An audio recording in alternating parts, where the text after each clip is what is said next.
na tayo. Ano po? We are done with this po. Yan. So, this one po. So, this is the video po for the para makagawa po tayo ng stress and strain diagram. So, it is using po the Excel. And then, using po the Excel, so we can easily po graph the stress strain diagram with a given load po and the length of the material, of the specimen after po applying a certain load. Okay? So, wait lang.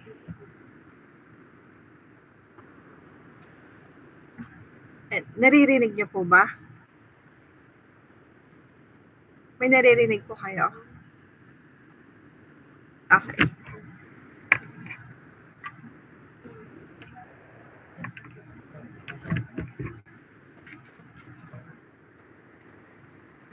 Okay po. So, bali, itutuloy lang natin. We will just continue po our discussions about material testing. So, this video po is for stress strain diagram using the Excel files. Okay?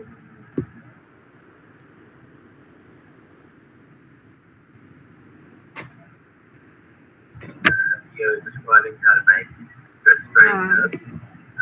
Someone's going to do that now. May naririnig na ba kayo? Hello? Hello po. Wala pa rin. Stress, strain, formulae. Okay. Okay, so yan po. So, meron na. Okay, so ilalaksan ko lang po ng konti. Yun na pala yung pinakamalakas. Malakas ba sa inyo kanina?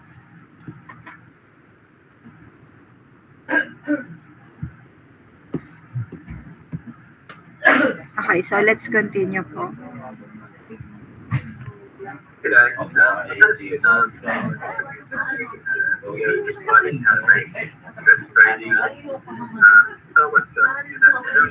Yan, naririnig niyo po ng ayos? Or hindi po? Did you hear it clearly po? Medyo mahina po, ma'am. Yes po? Medyo mahina po. Okay, so sige, ako na lang po mag-explain. Okay. So, bali, this is the given po. So, we have the load and the length of the material of the specimen. So, this is the final length po for the load applied of 703 yan, kilonewton. And then, we have to determine the stress and strain of the material.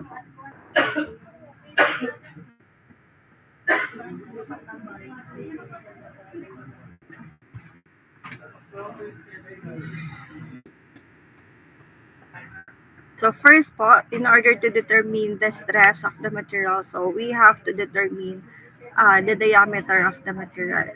So the diameter given is yan. So 10, and then after that, so we need to determine the area of the specimen. So in order to determine the stresses po, yan, for the specific applied load.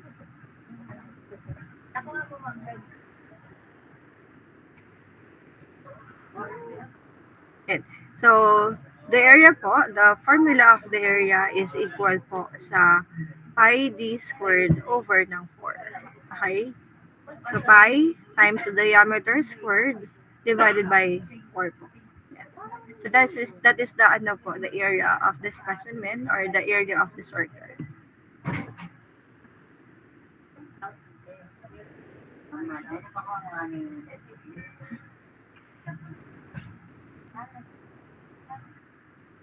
And then after that po, so we arrive here po at the area of 78.53. So, hindi ko masabi sa inyo the unit because walang nakalagay po dito na unit. And I think po, this is in terms of millimeter.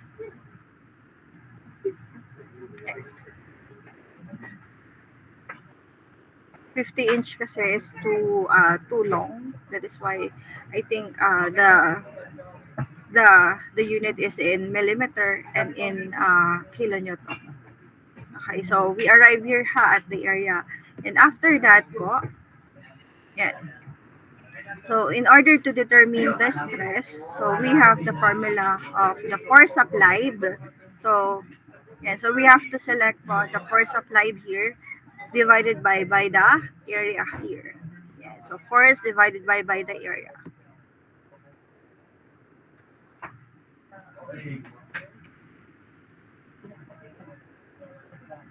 And then sabi dito, F for toggle reference positions.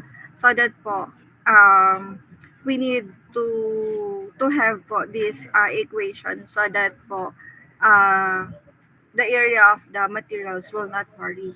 So it should be fixed for the entire stress strain diagram. So we have here po dollar sign for each and dollar sign for 4. So wherein kung saan po nandun yung ating area, value po ng area. And then we just need to drag it po in order to determine the value po of the stress or the particular load applied.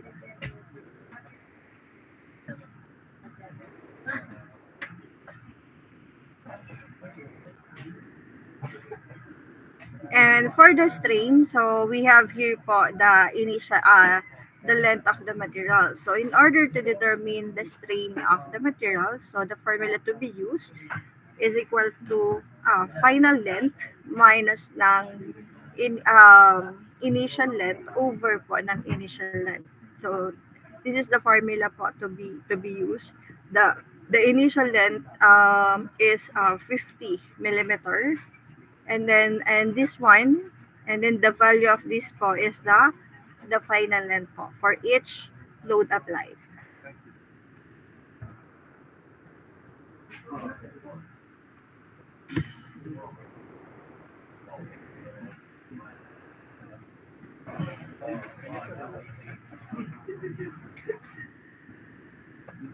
Yeah, so we also need to have po yung F4 toggled so that po the value po of the original length will not be varied.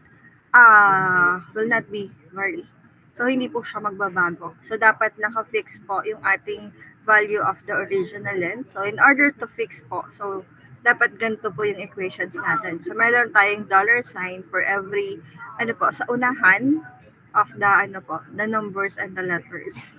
As you can see po, nakikita niyo po ba? Naintindihan niyo po? Hello? Okay.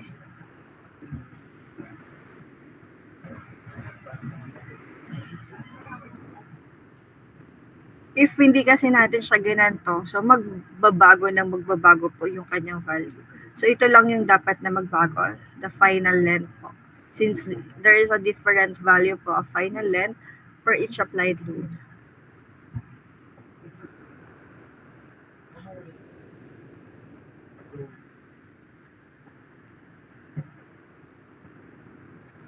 So as you can see po, same pa rin po yung kanilang value. Yan.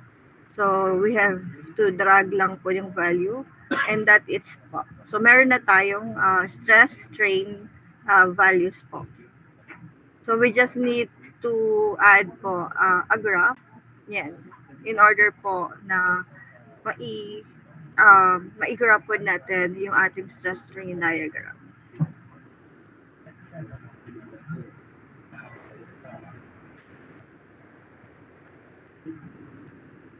And so we just need to to select the proper graph po for stress strain diagram. So meron po dito na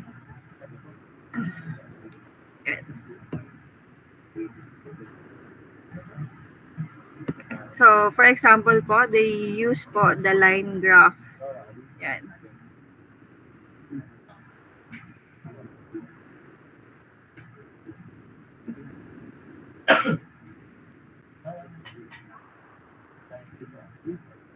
As you can see po, hindi tama yung naging value po natin.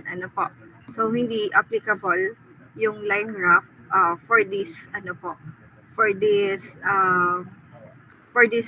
data. So, kung makikita niyo po, nasa baba, as you can see po, the strain value po is in the lower part. So, this is not applicable po for our data.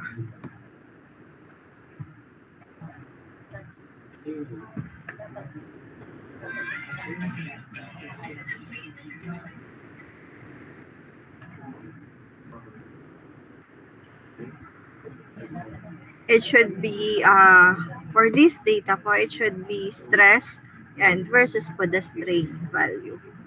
Yan.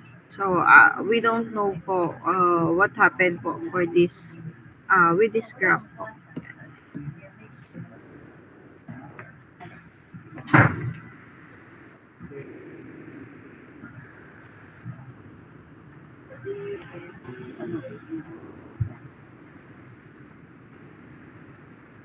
So, the line graph po is used to compare the data. So, we are not comparing here po the data. So, that is why, so we don't need to use po the line graph. So, we need to use other types of graph po in order to show uh, the the graph po of the stress strain.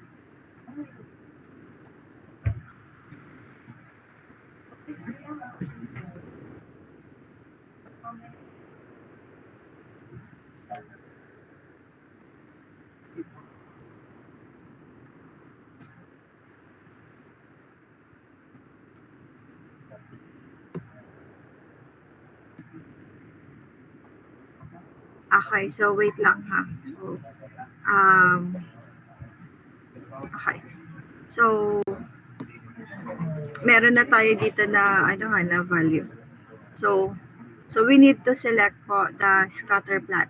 This is the appropriate po graph for this stress strain diagram. And then we select po. So this one in order to graph po yung ating stress strain diagram.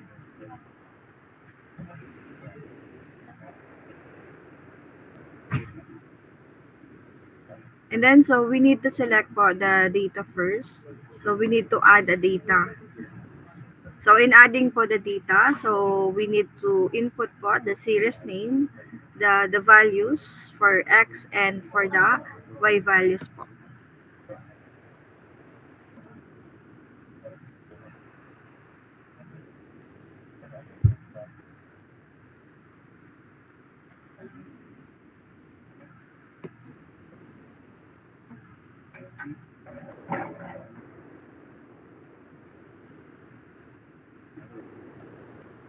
So the X value po is for the strain and the Y values po is for the stress.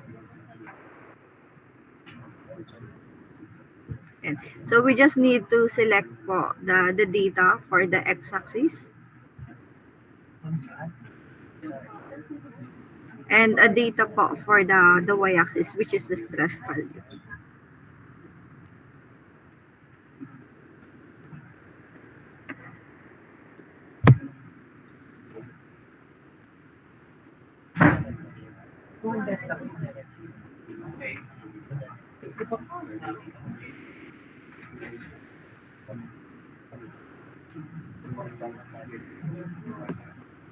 Yan. So this is the correct graph po for the stress strain diagram, and then we just add po the level for the X and Y axis po. So we can edit also the title of this graph, so we can make it a stress strain diagram.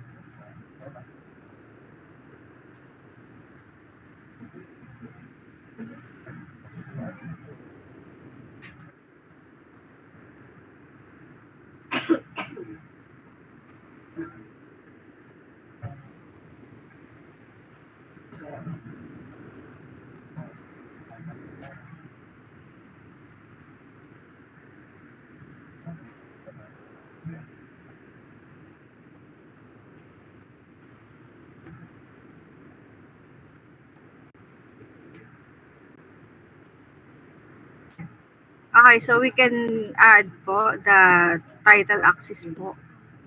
So we can add po this one for the stress and the other one po is for the strain.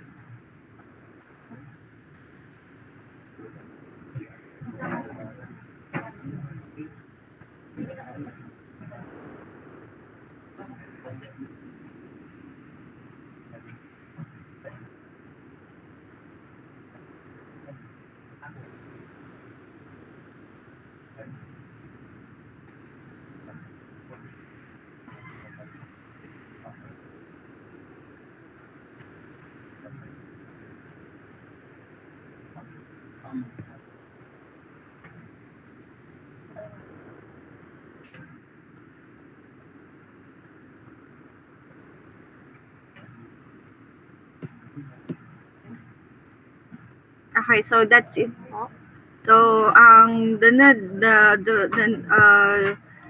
the things we need to know po is to determine the the the mechanical properties of the material. So, madidetermine na natin siya when we are arrive with this graph. So, we can now determine the the tensile properties like the modulus of elasticity, um, the ultimate strength, the yield strength of the materials, the elasticity, the percent reduction of area, and we have the elastic limit. Okay, so there are many properties that we can determine po using the stress strain diagram. And then here po, yan. Meron po tayo dito na other po na data. Hindi ko alam if magko-connect pa po siya. Cannot open. So, this one na lang po. So, try to... Yan. So, this one po is the problem. Okay. So, I will give you how many minutes po in order to, to arrive with the stress strain diagram. So, try nyo po ito. Try nyo po siyang igawan po ng stress strain diagram. Ilang minuto pong ibibigay ko sa inyo? How long po can you make a stress strain diagram?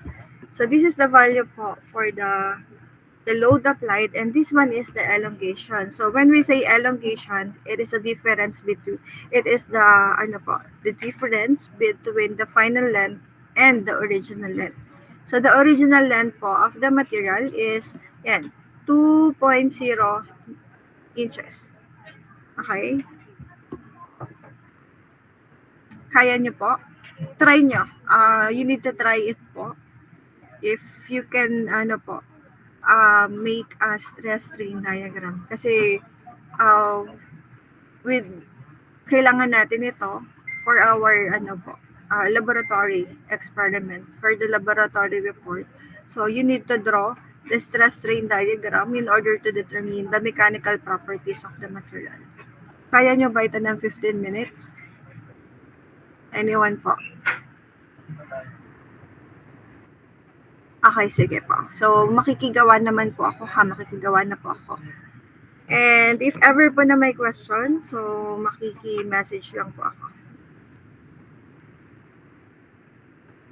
May dadalhin lang nga pala po ako na documents po sa Office of the Chancellor. So, ito muna po yung inyong gagawin ha. So, para ma-practice po kayo on how to draw a stress strain diagram. Okay? Makiki-okay po kung naintindihan. Hello? Okay.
Hello po. Are you done po with the graph po? Meron po ba nakagawa?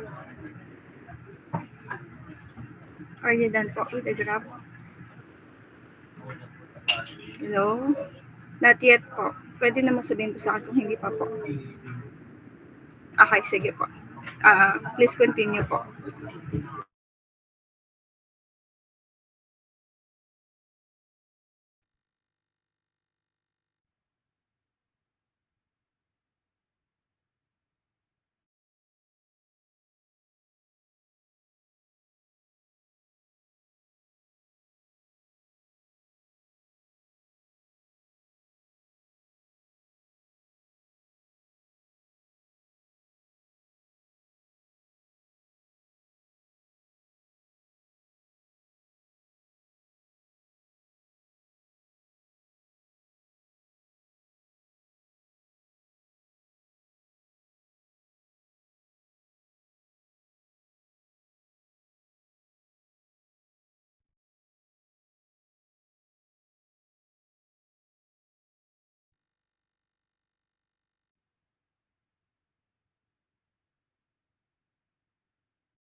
Are you done na po?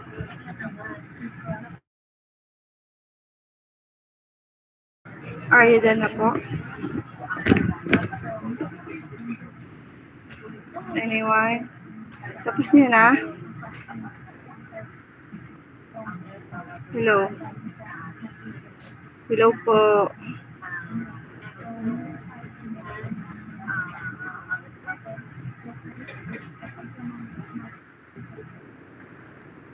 Hello? Anyone po?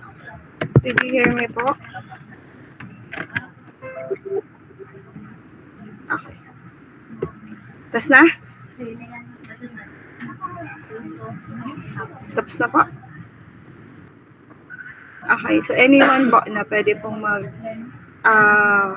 mag-present po?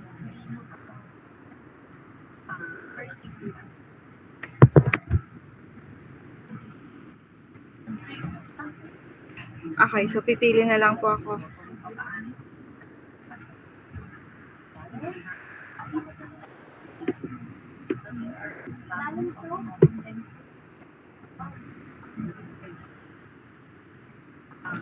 Carl Andre. Are Wala you done? po. Hindi po ako nakapagawa. Late po na. Sino pong nakapagawa? Sige, Mr. Simon.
Okay.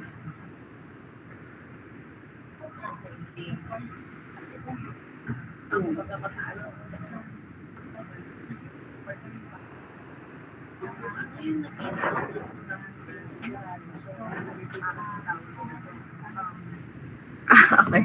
So, hindi mo pala tinry sa Okay, so kapag magagawa po kayo ng graph, so you need po na may value po itong nasa stress at saka ito pong nasa sa strain. Hindi tayo pwede maglagay ng ganito, basta ng ganito lang po. Kung hindi po natin alam yung mga value po na nandito. Kaya nga natin siya ginagraph is because tinitingnan po natin yung value. Ginagraph po natin using the given data. So, ginagraph po natin yung yung ating pong yung mga value po na nakuha natin. So, igagraph natin siya ng ayos. Meron po ba dito na nag-Excel? Anyone po? Okay, so gawin nyo lang po. Kailangan nga natin testingin. Kasi paano po tayo pag nagawa na po. Pinagawa ko na po yun sa inyo. Yes po, Mr. Lance po. So, thank you po, Mr. Simon. Share ko na lang po, ma'am. Sige po.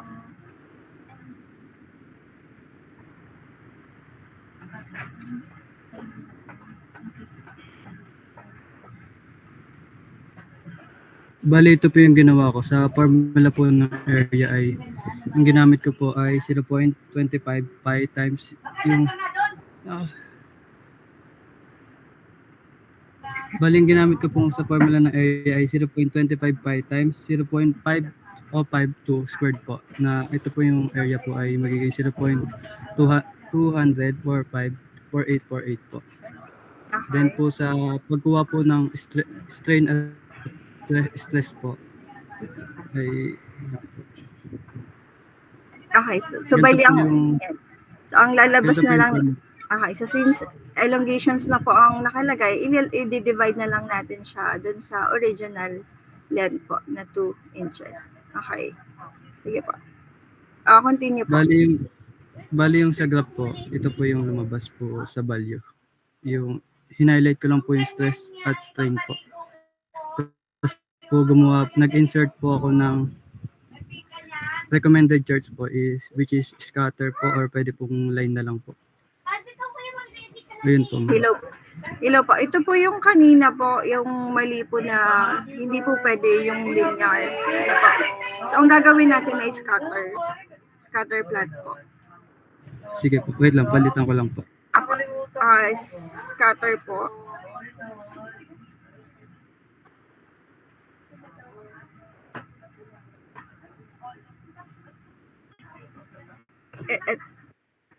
Yan. So, ganyan.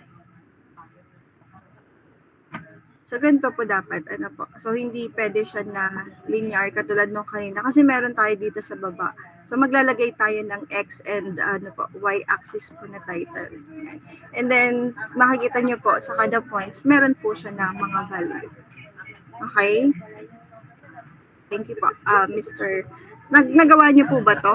Bali, sa dulo po, pwede na natin siyang ilagay po is same ng elongations po dun sa pinakamalapit na, yung pinakadulo din. Kasi di ba wala, ang nakalagay dun ay fracture. So, hindi na measure yung atin pong final length after na ma-fracture, after na maputol. Pero, pwede na natin sigurong gamitin yung isa po.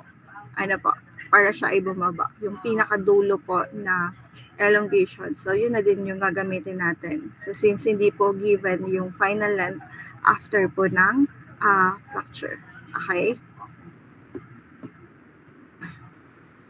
Naintindihan po. So, alam niyo na kung paano po gumawa. Hello, anyone?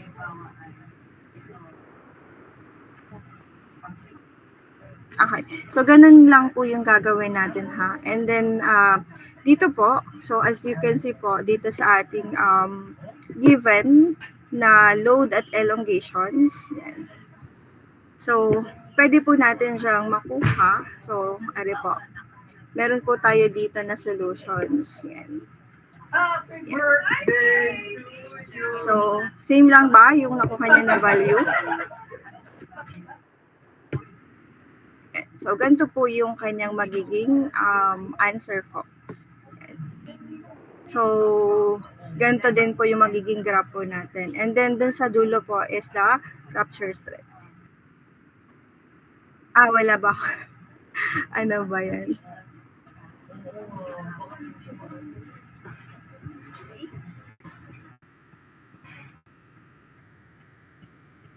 Okay. So, bali, yan. Ito po yon. So, ito po yung value natin. Yan, ito yung problems. Tapos, ito po yung ating solutions po. Yan. So, kukunin natin yung area. And then, kukuhanin natin yung initial length and strain.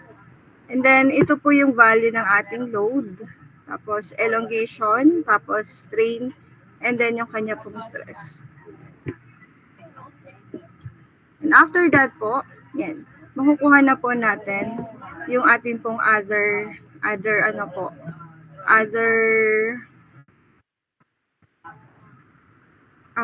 properties po. So, nakita nyo po ito, nag-offset po siya ng 0.002. And then, ginawa natin po is naglinya lang po tayo ng parallel po doon, and then nakuha natin yung pinaka-intersections. Ano po? So, yung nakikita nyo po, yung pinakadulo ng straight line, yun po yung ating proportional limit. So, ito yung kanyang corresponding na strain at saka po yung kanyang stress. And then, dito po, yung YP, yan po yung ating yield strength naman po. So, yung yield strength natin, ang value po is 0.01. Tapos, parehas lang po, Mr. Andre, nakikita mo po siya dun sa iyong, sa iyong graph. So, ito, 69. So, makikita niyo din naman po dito yung kanyang value. Yan. So, 69 point, ito po yun. 001 and then 69,896.49. And then, ang pinakamalaki po, ultimate strength natin is, as you can see po, dun sa stress strain diagram natin, so ang pinakamalaki po niya is itong 73,890.58. Yun po yung ating strain at saka po yung ating stress po. Yan. And then, yung last po is the rupture. So, ito yun. Yan. So, failure and then 67,899.45. So, ganyan po yung pagkuha ng ating mga tensile test properties. And then, in order to determine the modulus of elasticity, so ito naman po yung ating gagamitin po na formula. Strain, yan. So, dun na siya kinuha sa proportional limit. So, pwede po kasi siya na change po. So, maghahanap kayo dito ng 2 points and then kukunin nyo yung slope. Pwede po yun yung gamitin natin. Pwede din po na din na lang po tayo sa proportional limit. So, sa proportional limit, di ba, 57,914.24. So, i-divide lang natin siya dun sa kanyang corresponding strain na 0.0055. Okay?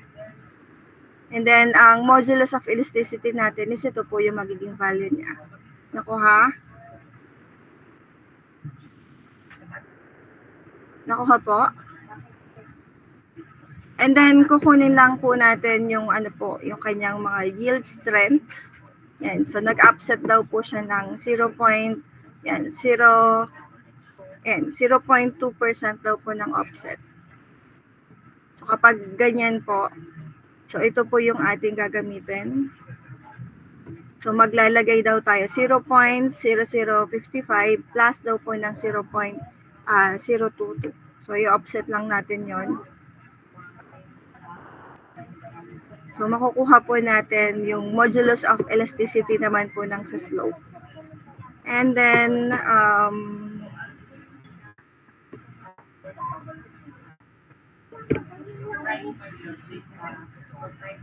so, meron pa dito mga, yan, ultimate strength po, 73, and then rupture strength po ay 67,899.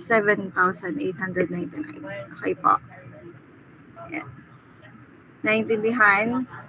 And then, kung kukunin po natin yung kanyang elongations, yung kanyang percent reduction of area, ay di, ang kukunin lang po natin, nakikita nyo po ba, ang pinaka-strain po niya ay itong value na to, 0.015.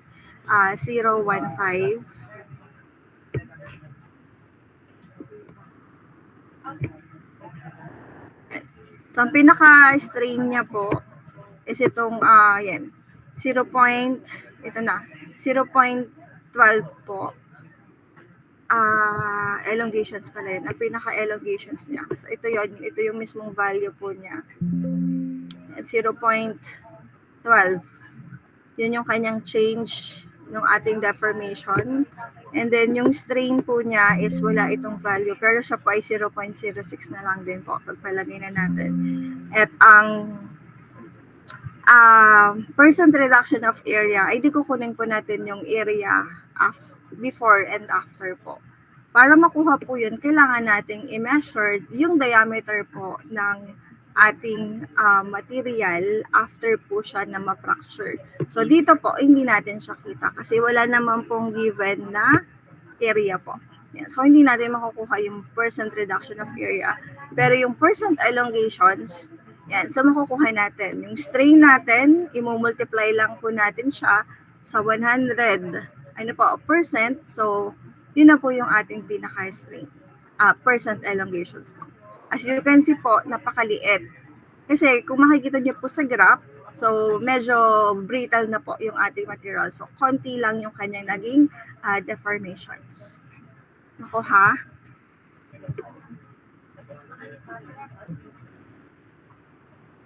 Nakuha po?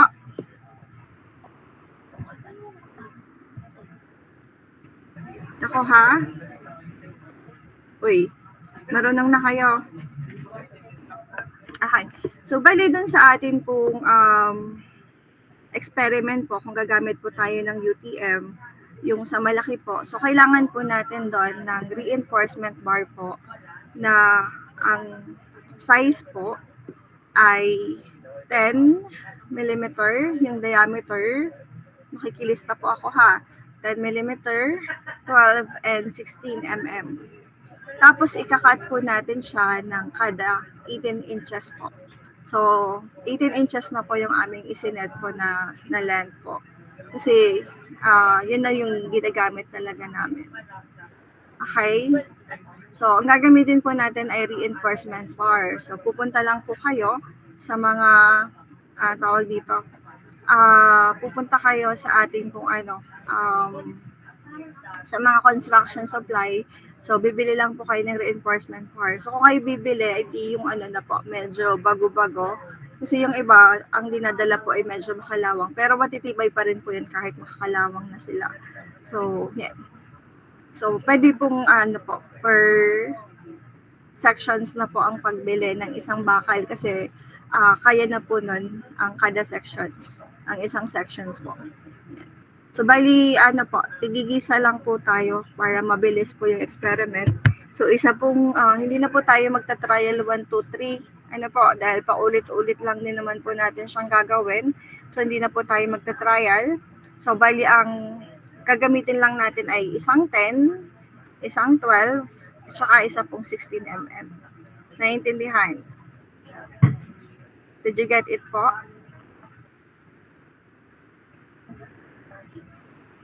Okay.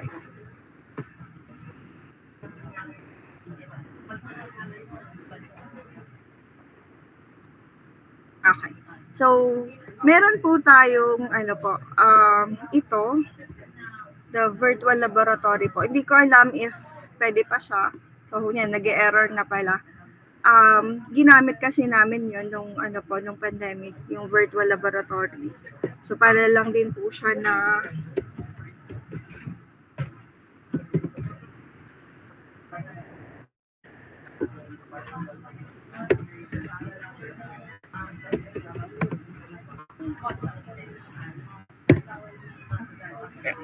So ito po, kung gusto niyo po na mag-testing po or ma-determine on how to do po the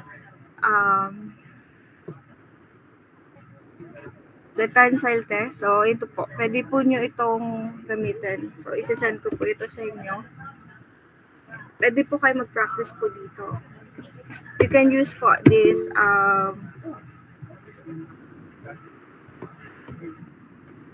this virtual laboratory po.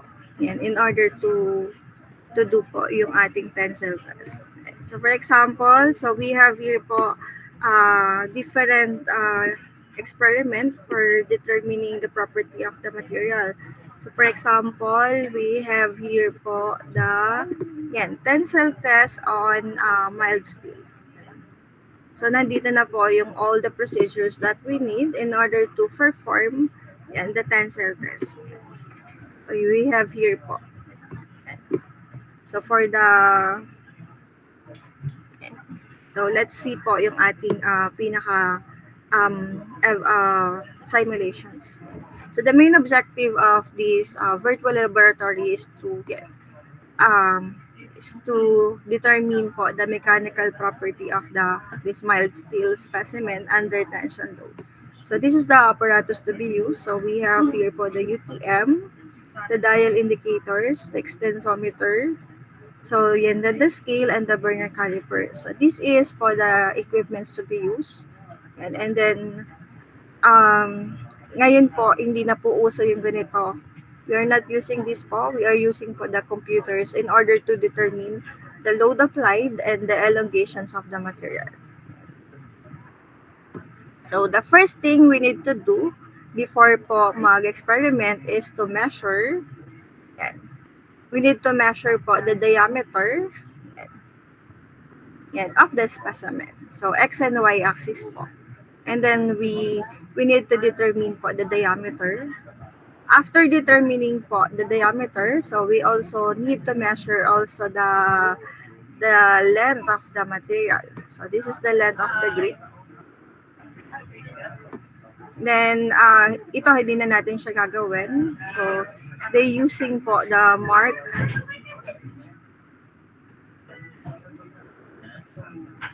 This is used po for marking system, but in our po experiment, so we don't need to have po the marking. And then this one po is we have here po the tensile test machine, and then we just need to drag the specimen po. Yeah.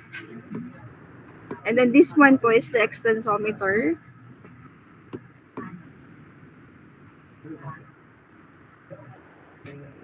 Yeah. So, inaayos lang po yung gauging. And then, yeah. We just need to press po the green button to start po the load of the tensile test po. And as you can see po in the right side po. So, we have here po the value for the load applied, and yan. So after po ng red and then naputol na siya, yeah, and then we need to press po the red button. And as you can see po on the right side, so we have here po the data. So you can download it kung gusto nyo po. Then after that, so this is the graph po for the load applied and the change po in terms of the length of the material. This is for the extensometer po. Load applied. And then after applying po for the tensile test after the breakage. So the next thing we need to do is to measure the final diameter po of the material. Yeah, so from 12 and from 11, so we have here for the final diameter of 7.475 millimeter. And then the next one is the, yes po. Yes po. Nakikita niyo po ba yung virtual laboratory? And then next po, we need to measure po the final length. So in this po, they use the marking, but in our experiment po, we just measured po the final length of the specimen. Yeah. So ganyan lang po yung gagawin natin. Okay. Okay. So are we done po with the tensile test? Okay na po. Do you have any questions po? Okay. Okay, and then the next test po is the compression testing. So when we say compression testing, so the materials po is under the crushing load. Okay? So the specimen is being compressed or contracts along the directions of the stress. So ang main niya is to squeeze or to compact the specimen. So, sabi dito, metals and many plastic, for example, are more efficient at resisting tensile load. So, when we are using po the metals, so metals can be performed po using po the tensile test. While in these compressions po, the materials to be performed for the compression is we have here po the concrete, yan, the bricks, and some ceramic products. So, yung mga ceramic products po, so we can use po the compression test in order to determine the compressive strength of the material. Okay? Yan.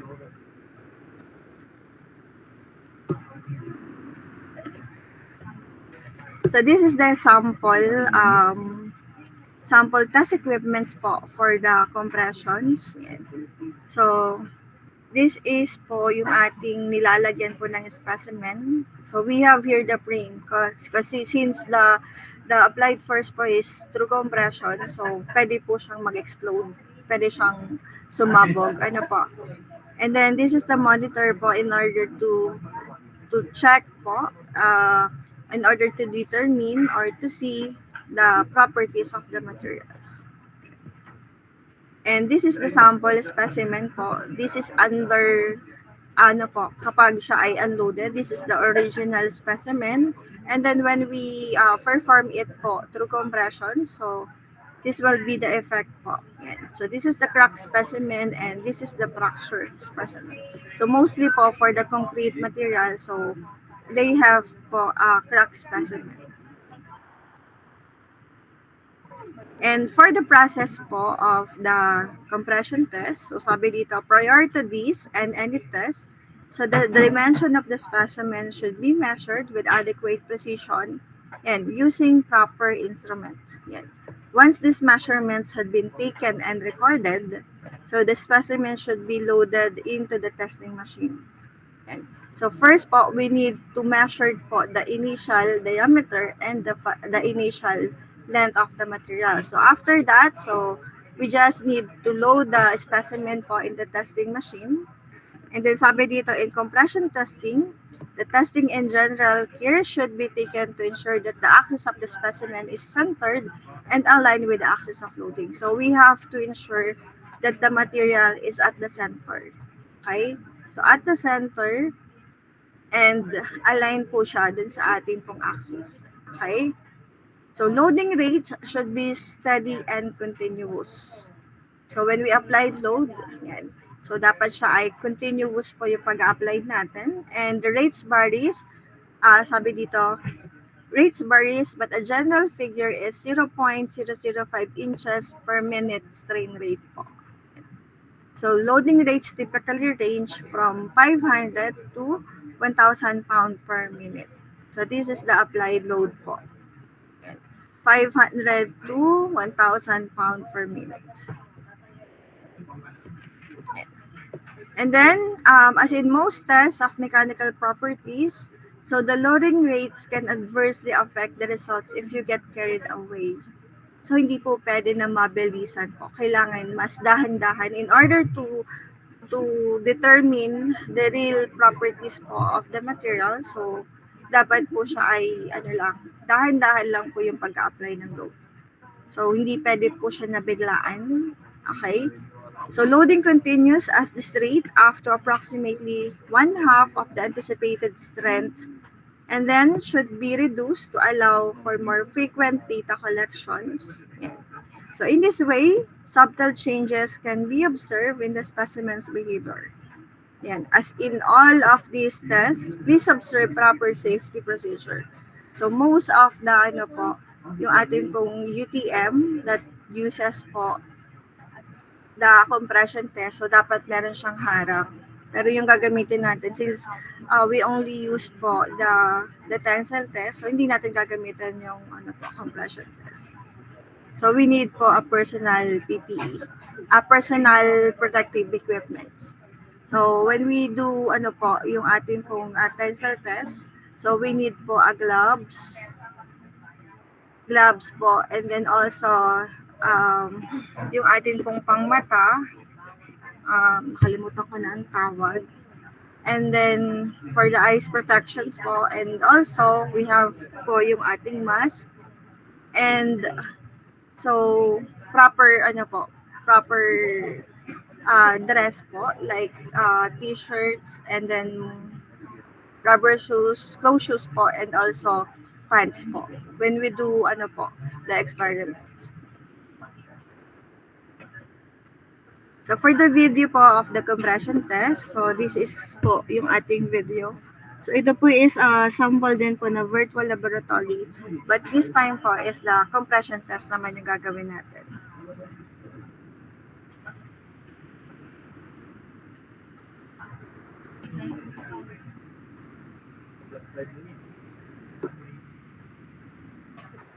Okay, so this is the original specimen po. And this is the monitor po. Yan. In order to see ano po yung ating pong applied load.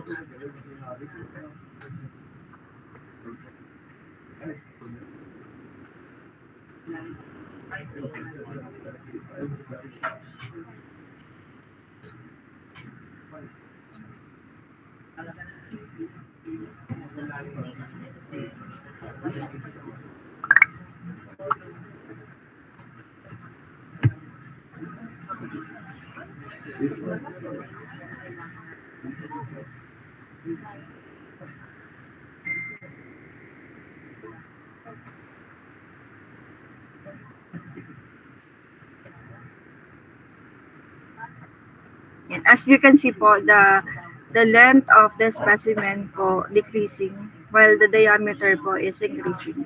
So during the compression test.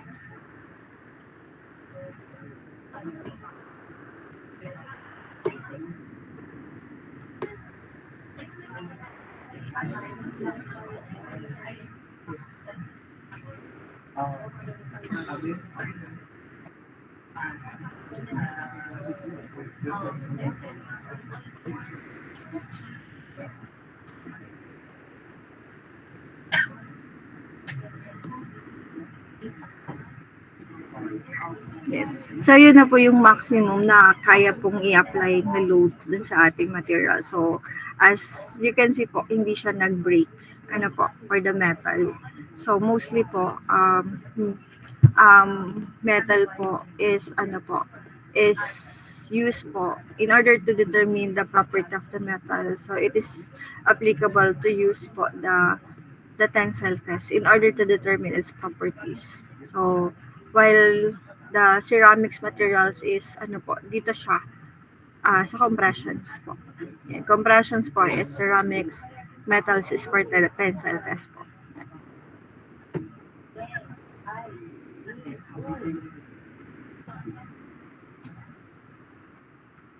Okay, so this is the results po for the after the compression test. And we have here po the test specimen.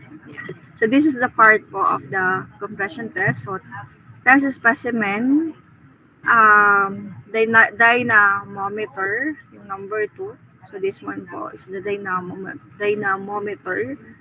And then we have the lower plate. And then this one is the lower plate, and this one po is the upper plate. And then we have here po the traverse, and we have here po the laptop. As you can see, the specimen po for the steel po, we have the diameter, initial diameter po is 10 mm and 20 mm. But after po after the test po, so we have here po the value of the diameter. So it increased 6 millimeter in terms of diameter, and in terms of the height, so it decreased naman po. Specimen 1 and 2 po is for steel, and another po, this one naman sa cast iron. So we have the specimen number 3. So as you can see po, konti lang yung kanyang in-increase. And then this one din po. Okay. And so this is the actual applications po of the compression test. So we have here po yung ating concrete. Yan. Concrete cylinder. So ito yung kalimitan na ginagawa po ng ating mga civil. Yan. So in order to determine the compressive strength of this concrete cylinder. Yan. So they vary po the mixture of the concrete and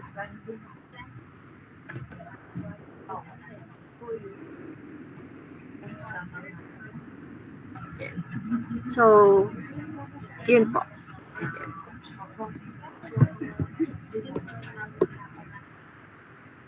So ipapakita ko na lang po sa inyo ha. First po, before performing the compression test, so we need to measure po the diameter of the material and its initial length. So we have to measure the diameter and the length of the cylinder. Yan, X and Y axis po. And then after that, so we need to measure po the length of the specimen. Okay, so during our test po, you need to bring po this Vernier caliper para may magamit po tayo na pang-measure.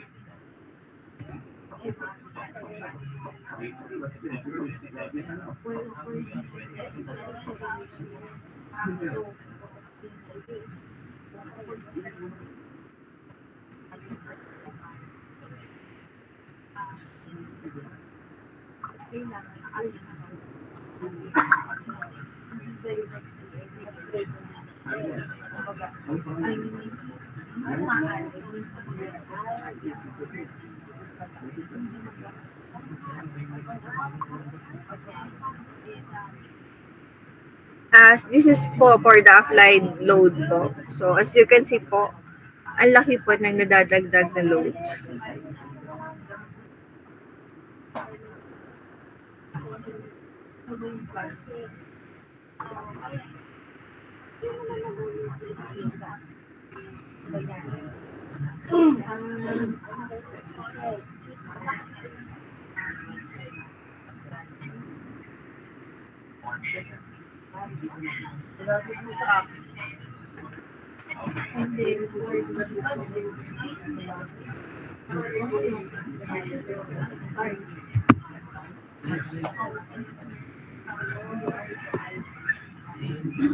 And then same with the tensile test po. In order to determine the compressive strength of the materials, so this is the formula to be used. The ultimate load all over po the area of the cross-sections ng ating material. Okay? And then meron din po dun sa atin pong link. Yan, for the nawala na pala po. So, dun sa virtual laboratory po, so pwede natin din ma-measure po yung sa compressive test. Okay? Okay.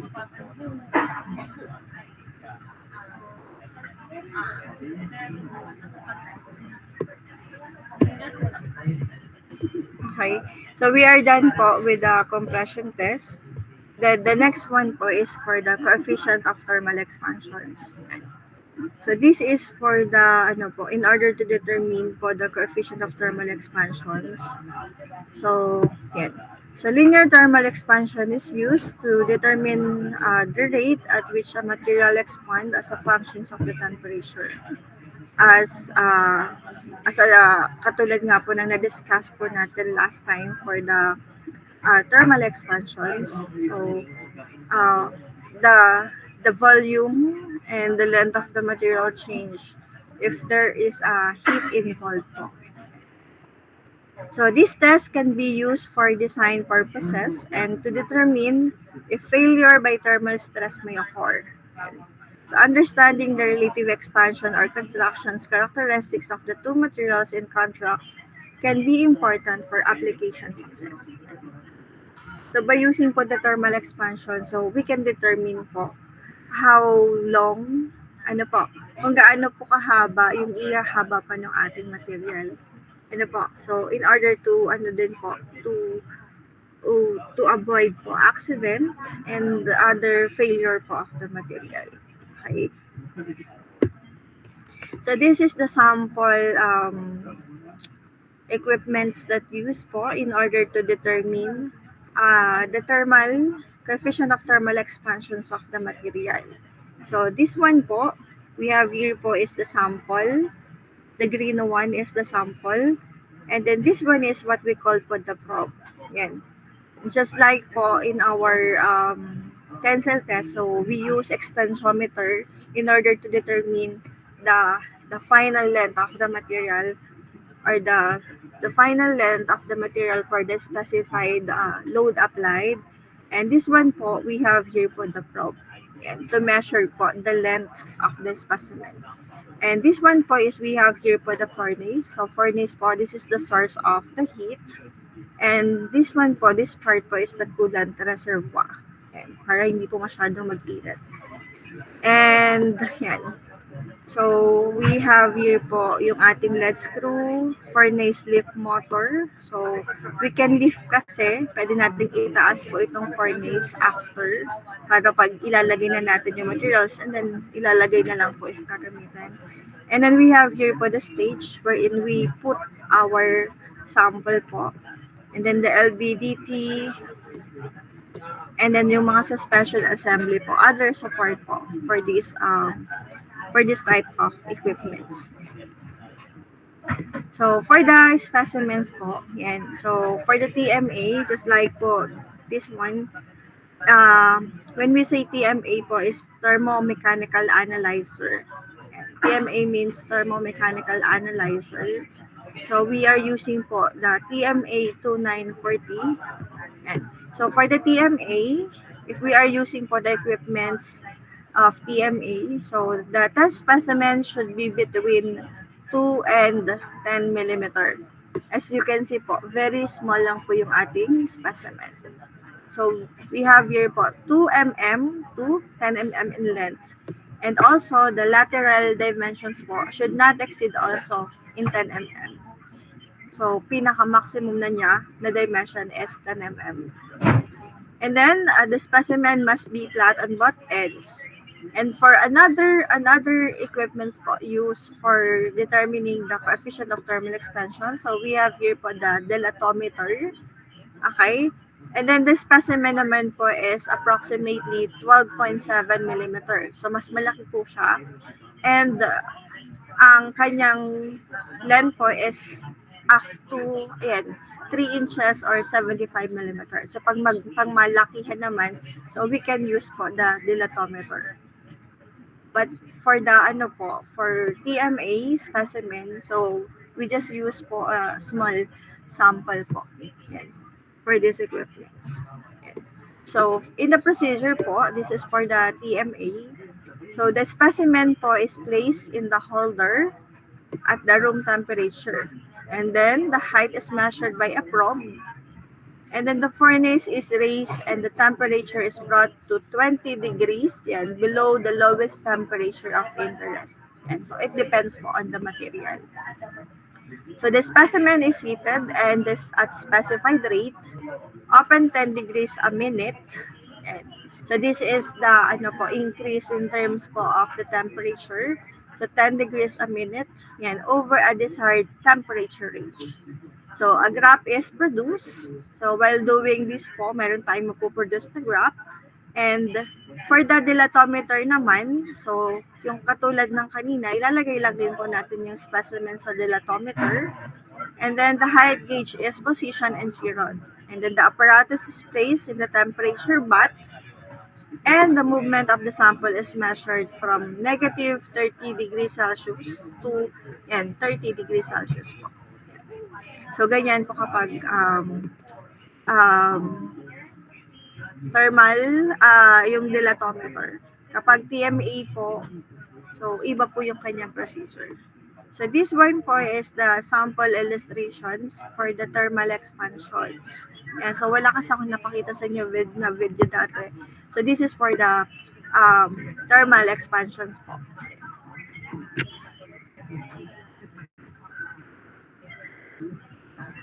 Hello. This video. Naririnig niyo po? Hello po. Po? Hindi niyo narinig kanina? Gives an explanation about thermal expansion. There are three things to cover: solids, liquids, and gases. How about this course, po? however, Naririnig niyo na? Hindi pa rin? Okay, sige. Panoodin niyo muna po. Hello. This video gives an explanation about thermal expansion. There are three things to cover: solids, liquids, and gases. This course, however, does not cover gases, which is a separate subject, and it kind of covers a little bit about liquids, but it's mostly focused on thermal expansion of solids. So let's take a barbecue grill, 3 pipes, a frame, and let's put a Bunsen burner below, a copper bar above is free to expand. We are all set for a barbecue dinner. The copper bar is getting heated and it is free to expand in length. The areas of the different faces are free to expand, and the volume of the bar is also free to increase. All of these three things will increase when you heat it.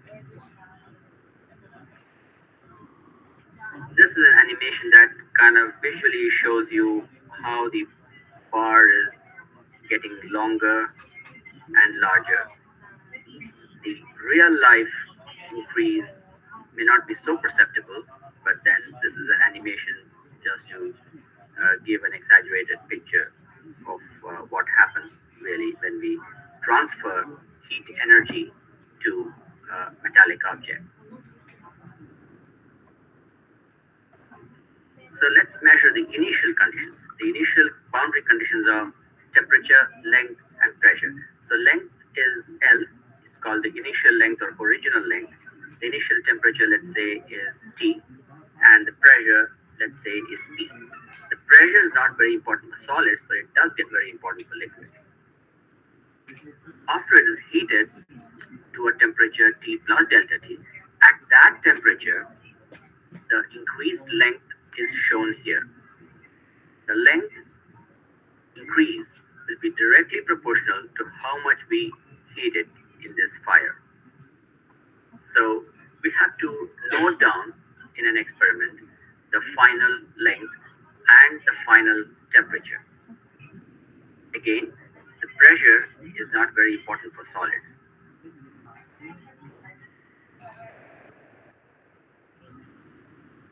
Let's look at the equations. So the increase in length by original length takes out the variables of people who may start with different lengths of objects. So that is called strain. So the strain, the linear strain, is proportional to the change of temperature, the increase of temperature, obviously. The more we heat it, the more it will increase in length. So the proportionality constant is called the coefficient of linear expansion. So that's simple.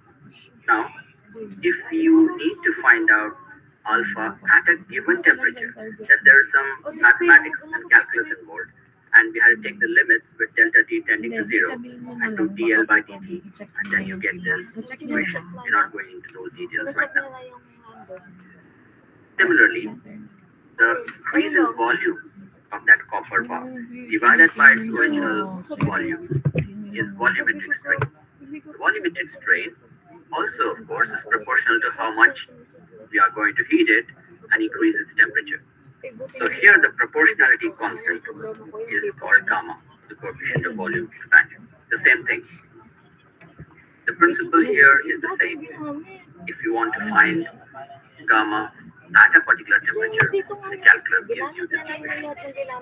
Below, a particular relationship is highlighted that volumetric expansion coefficient is 3 times alpha, which is the linear expansion coefficient. This is not to be remembered really. One can deduce it at the drop of a hat because volume is nothing but length, width, and height.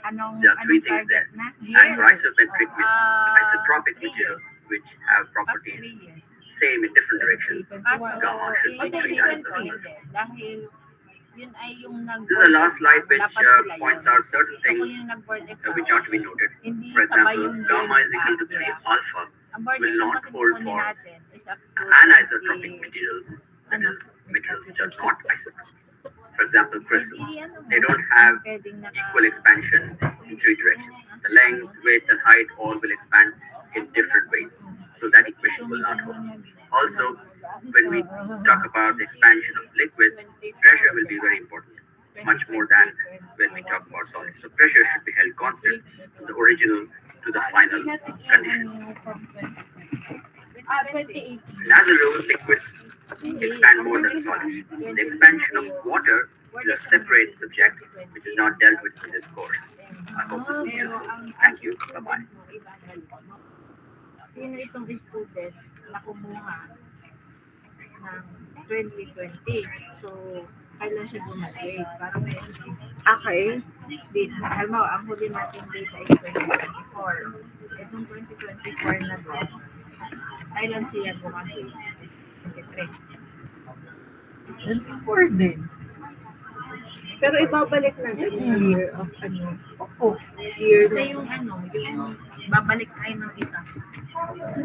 Okay, so ganyan po yung ating pong sa thermal expansions. And this one po, sorry po, ari po ay B10. So this one po is for the thermal mechanical analyzer po for the TMA. This is the video po for the TMA, but this video po is medyo putol po. And as you can see po, this is the equipments used in order to determine the coefficient of thermal expansions of the material. So, maliit lang po din po siya. Okay? Measures the coefficient. Thermal mechanical analyzer, TMA, measures the coefficient of thermal expansion, TTE, which is a physical property of a solid polymeric material. Here we have the thermal-mechanical analyzer, which measure the change in dimension of the polymeric sample during a thermal run. What we do is to put the film inside of the furnace. The TMA applies a non-oscillating force at several frequencies over a temperature range. Okay, so this is the sample po. We have here po the sample, and this is the probe. So, which measured the extended length po of the material. Ano po? As the sample deforms, displacement is automatically measured. This allows one to see how pressure and temperature affect the raw material. Put the probe down. Board exam result, Iya. And then close the furnace. Then we are ready to start the thermal-mechanical analysis of the polymeric film sample. August and February. From the 2020?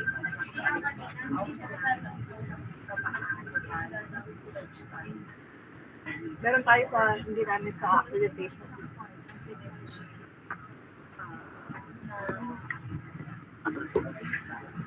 Coefficient of thermal expansion, CTE, or the material's And then during the ano po, the process of TMA, so we have here po the graph that shows po the dimension change versus the temperature.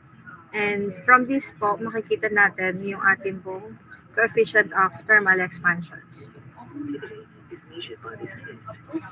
This is another means of assessing glass transition temperature, TG. TG is obtained at any onset value, point of change of the slope, during the measurement of the CTE of the polymeric material. And this is the ano po, the TGS, the glass transition temperature po of the material. Okay. So that's it po. And then so the next test that we need to discuss po is the beam deflections. This is ano po, yung beam deflections po is the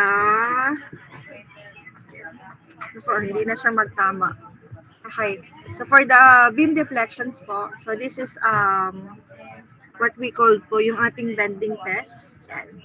So in order to determine the flexural strength of the material, so we need to do this bend test po. Yan. So bend testing, sometimes called the flexure testing or transverse beam testing po. So it measures the behavior of the material subjected to a simple beam loading. So simple beam loading lang po yung pwede natin dito. And it is commonly used po, the bend test is commonly used for brittle material. So, commonly, the materials to be used po is the polymers, the wood, and the composite.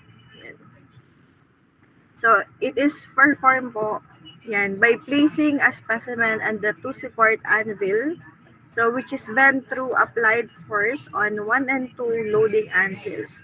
So, meron po tayong two types of the bend test. So, we have here po the 3-point bend test and the 4-point bend test. So, what is the difference between the two? In 3-point bend test, so we have here po the applied load at the midpoint. While in the 4-point bend test, so we have two upper anvils yan, equidistant from the center. And dun po yun nakalocate. Okay? And the properties to be determined, so using po the bend test, is the modulus of the rupture, yan, flexural strength, or yung tinatawag natin na transverse, yan, the rupture strength. Okay? So there are two common, we have here po the common standard, ASTM or ISO standards po for the flexural test. Bend test and flexure test po is the same. Ano po, same lang po sila. So we have here po the standard ASTM D790. It is used for the plastic and other electrical insulating materials. And then for ISO 178, it is for determining for the flexural properties of the plastic. And the ASTM A370, this is for tensile test and bending test po for the reinforcement bar or yung tinatawag po natin na rebar. Rebar po, reinforcement bar, so same lang po yun. So this is applicable po for the tensile and the bend test po of the reinforcement bar. Okay, so this one po, two types po of flexure test, 3-point bend test and 4-point. And 3-point, meron tayong support and then concentrated load at the center. While the 4-point naman po, we have two load applied po. Yan. So para mas madali, so ganito po yung kanyang illustrations. This is for the 3-point bend test and another one po is for the 4-point bend test. Nakikita nyo ka po ng ayos. Did you see it clearly?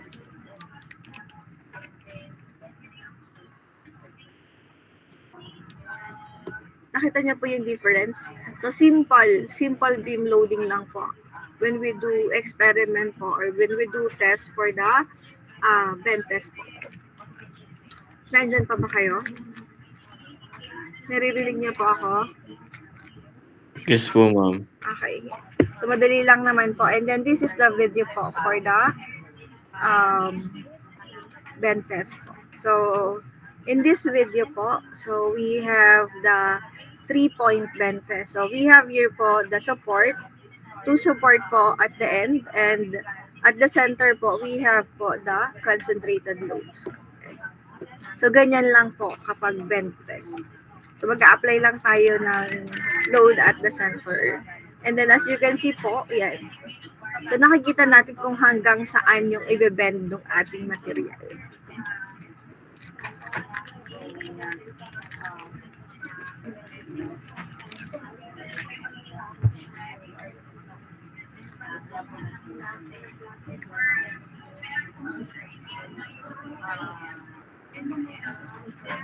Yan. So, hanggang doon lang. Yan. So, makikita na natin yung kanyang value at this po. This is the results po for the experiment. That depends po. Yan. And this is the example naman of the test po for 4-point bend test. So, we have two concentrated load at the center.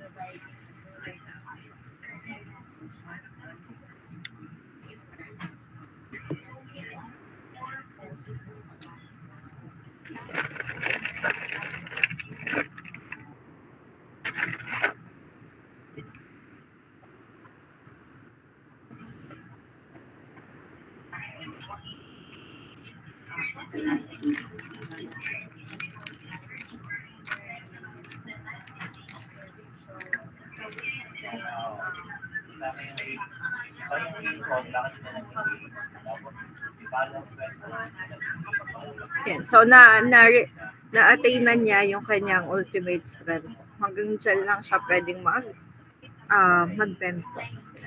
So, after po, masisira na po siya. And then, the last one po, so, next time ko na lang pala to i-discuss. So, we will continue po our discussions po next meeting for shear and torsion test po. Medyo mahaba-haba pa po. So, hindi na natin siya kayang matapos po. Okay? Hello?